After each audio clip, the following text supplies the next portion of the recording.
এখন পর্যন্ত মনে হচ্ছে সাদেক কাইম হবে আমাদের ভিপি। আমরা চাই ভাই আমাদের ক্যাম্পাসের ভিপি নির্বাচিত হোক এবং আমাদের সকলের শিক্ষার্থীদের যে চাওয়া তার মাধ্যমে বাস্তবায়িত হোক। অনেক মেয়েরাই চায় যে শিবির সমর্থিত যে প্যানেল সবাই না হলেও অন্তত ভিপি যেন সাদেক কাইম ভাইয়া হয়।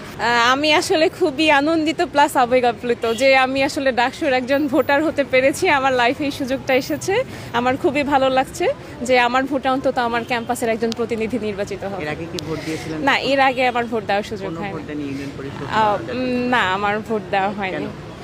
আসলে আমার মানে ওই সময় ভোটার কার্ড পাই নাই, আর আমার বয়স ছিল না তখন, আর দেওয়া হয়নি। এখন পর্যন্ত মনে হচ্ছে সাদেক কাইম হবে আমাদের ভিপি। আমরা চাই ভাই আমাদের ক্যাম্পাসের ভিপি নির্বাচিত হোক এবং আমাদের সকলের শিক্ষার্থীদের যে চাওয়া তার মাধ্যমে বাস্তবায়িত হোক। এর পাশাপাশি আবিদ ভাইয়া, তারপর উমামা ফাতেমা বা আরও যে যারা আছে মনে হতে পারে তারাও ভালো, তারাও শিক্ষার্থীদের জন্য কাজ করছে। কিন্তু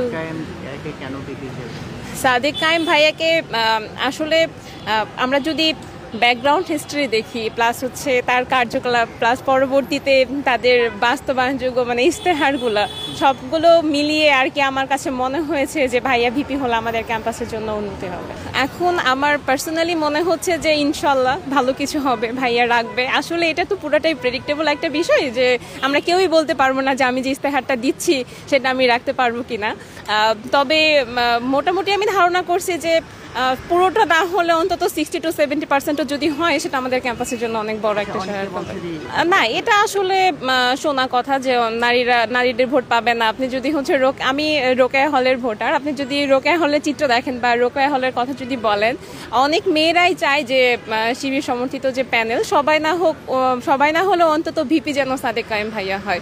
অন্তত অনেক মেয়েদেরই চাওয়া এটা, যে অনেককেই তো দেখলাম তাদের ব্যাকগ্রাউন্ড হিস্ট্রি বা অনেক কিছুই তো দেখলাম, অনেক কিছুই তো হলো, এবার একটু নতুন কিছু দেখি যে কি হয়।